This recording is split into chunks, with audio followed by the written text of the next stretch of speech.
अरे वाह बढ़िया टेस्टी सुपर टेस्टी जुआर मु आज पिता शाग तरकारी करी आम बाड़ी पिता शाग होता से मुझे उपाड़ी नेबी नहीं आलू बैगन सागर तरकारी करी यहाँ हूँ पिता शाग गछ यहाँ पिता शाग गछ यहाँ देहपाई बहुत उपकार मिले तेणु आपको निहाती मैंने खाइबा जरूरी यही खरा दिन शीत दिन में यही शागटा मिली थाए यही शागटा आपको मुझे नौचे तरकारी बनैबी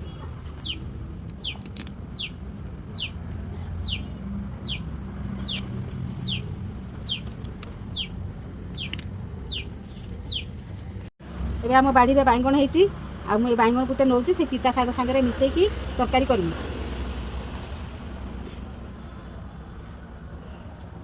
ये शागटा अल्प टे शाग बाटी देले भी 3-4 आलू बैंगन सागर तार तरकारी हो बहुत पिता तेना ये पिता जिनस आपको खाइबा बहुत बढ़िया भल या डायबिटीज पेसेंट भी खाईपारे यहाँ बहुत माने उपकारी जिनस तेणु मुझे जाऊँगी केमती तरकारी कराहब से मुझे करने को जाऊँगी शागटा को धोईकी सफा कर आम बाछा आम तरकारी करवा एबे मु शागटा कहीं छुटिया छुटिया करके बाछि दूसरी एरकम ता नाड़ी गुड़ाक मिसेबानी यहाँ बहुत मेहनतिया जिनस आपको एमती छोट छोट करवा टिके माने अल्प टिके ये भी बहुत गुड़ाक आलू बैंगन हो माने तरकारी हो बहुत पिता ना अल्प टिके हेले भी माने हो मुझे ये बुढ़ा नाड़ी गुड़ाक मुझे छड़े दूसरी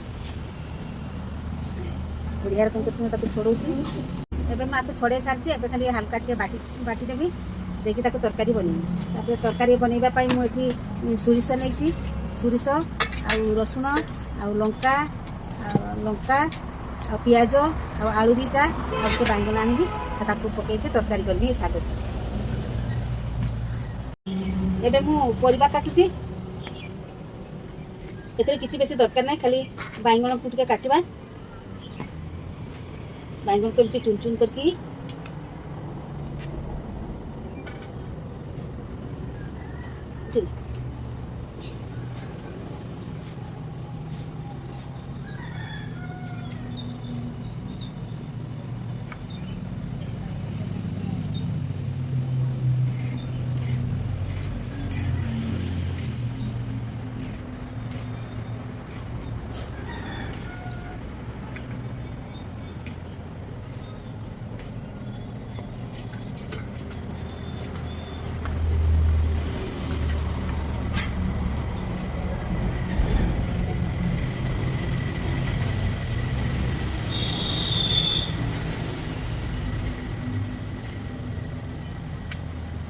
एबे मु परिबा काटी सारी एबे मु मसला प्रस्तुत करूची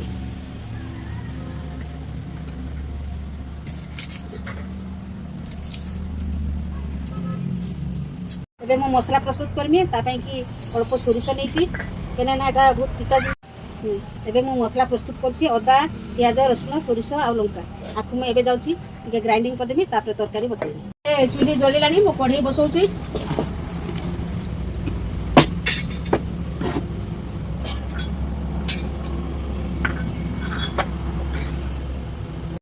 एबे कढ़ई गरम है तेल पकाउची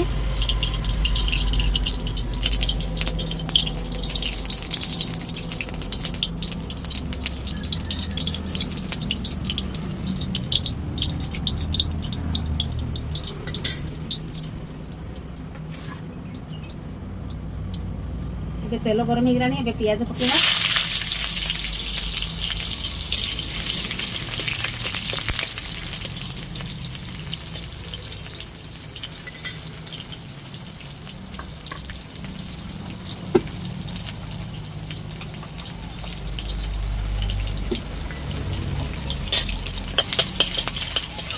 पियाज हो आसलानी ये मसला को ग्राइंडिंग कर देती ताकि 2 चामच पकड़ देती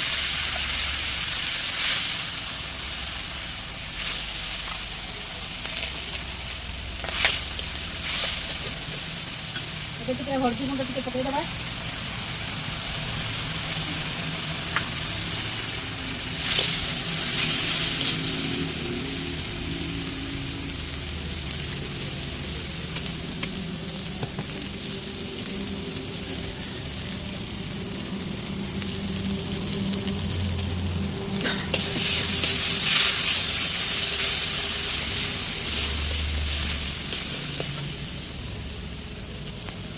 ଆଉ ଅଳ୍ପ ଟିକେ ଜିରା ଗୁଣ୍ଡ,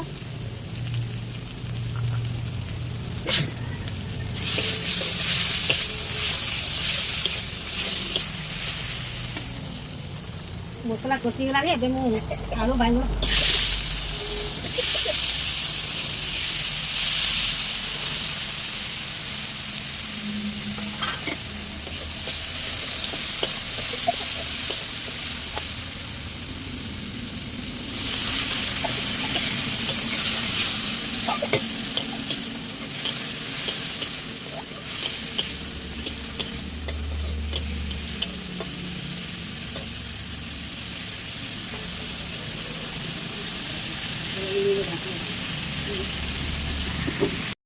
ଏବେ ଟିକେ ଅଳ୍ପ ଟିକେ ଲୁଣ ଦେଉଛି।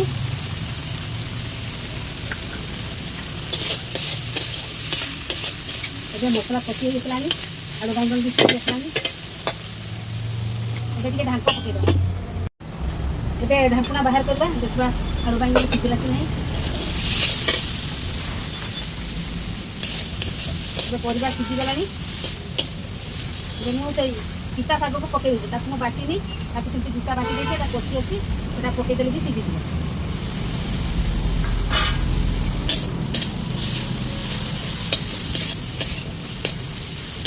ତ ବାଟିଲେ ବି ହବ, ନ ବାଟିଲେ ବି ହବ, ତ ସିଝିଯିବ। ଆଉ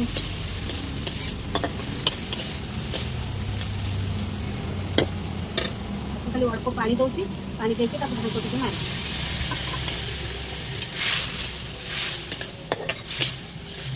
ବହୁତ ସୁନ୍ଦର। ତାକୁ ଆମେ ଭାତ, ଗରମ ଭାତ ଇଏରେ ବି ଖାଇପାରିବା, ପଖାଳ ଯେଉଁଥିରେ ବି ଖାଇପାରିବା। ବହୁତ ଟେଷ୍ଟି ଲାଗେ ନା, ତାର ପିତା ଅଂଶ ଅଛି ନା, ବହୁତ ସୁନ୍ଦର ଲାଗେ। ହେଇ ଆସିଲାଣି, ଖାଲି ଅଳ୍ପ ସମୟ ତାକୁ ଢାଙ୍କିଦେବି, ତାପରେ ତାକୁ ଢାଙ୍କୁଣା ବାହାର କରିବା। ଏବେ ଢାଙ୍କୁଣା ବାହାର କରିବା, ଦେଖିବା ତରକାରୀ ହେଇଗଲା କି ନାହିଁ। ଆରେ ବା, ବଢ଼ିଆ ରକମ ସିଝି ଯାଇଛି ଆଉ ବହୁତ ସୁନ୍ଦର ବି ହେଇଛି। ଆଉ ସବୁ ପରିବା ପତ୍ର ତାର ସିଝି ହେଇଛି। ଦେଖୁନ, ଆଉ ବାଇଗଣ ଆଳୁ କେତେ ସୁନ୍ଦର ଶିଖିକି ଝୁକଝୁକିଆ ହେଇଛି। ଏଟାକୁ ବେଶୀ ଶୁଖେଇବାନି, ଏଟା ଏମିତି ହିଁ ରହିବ ହେଲା। ପ୍ଲେଟ୍କୁ ବାହାର କରିଦେବା।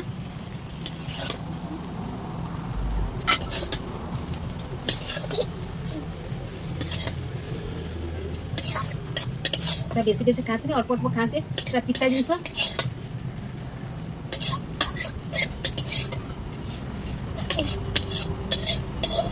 ସମସ୍ତେ ଖାଇବା କଥା। এটা ଖାଇଲେ ପେଟରେ କୁର୍ମି ହବନି, ବୁଝିଲ? ପିଲାମାନେ ସମସ୍ତେ ଏଟାକୁ ଖାଇବ। এটা ଖାଇଲେ ଭଲ, এটা ପେଟରେ କୁର୍ମି ହବନି, ବୁଝିଲ? ସେଥିପାଇଁ ସମସ୍ତେ ଖାଇବା କଥା। ଏଟା କଢ଼େଇଟା ଓହ୍ଲେଇ ଦେବା। ଏବେ ଆମର ତରକାରୀ ପ୍ରସ୍ତୁତ ହେଇଗଲା। ଏବେ ଆମେ ଚାଖିକି ଦେଖିବା କେମିତି ହେଇଛି।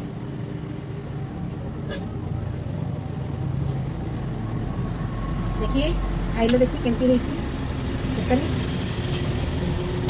बहुत बढ़िया। ଚାଖିବା କେମତି ହେଇଛି। ଏଟାକୁ ଖାଇଲେ ପେଟରେ କୁର୍ମି ହବନି, ବୁଝିଲ? ତେଣୁକରି ଏଇ ଶାଗକୁ ସମସ୍ତେ ଖାଇବା ଦରକାର। ଆରେ ବାଃ, ବଢ଼ିଆ ଟେଷ୍ଟି ହେଇଛି। Super tasty.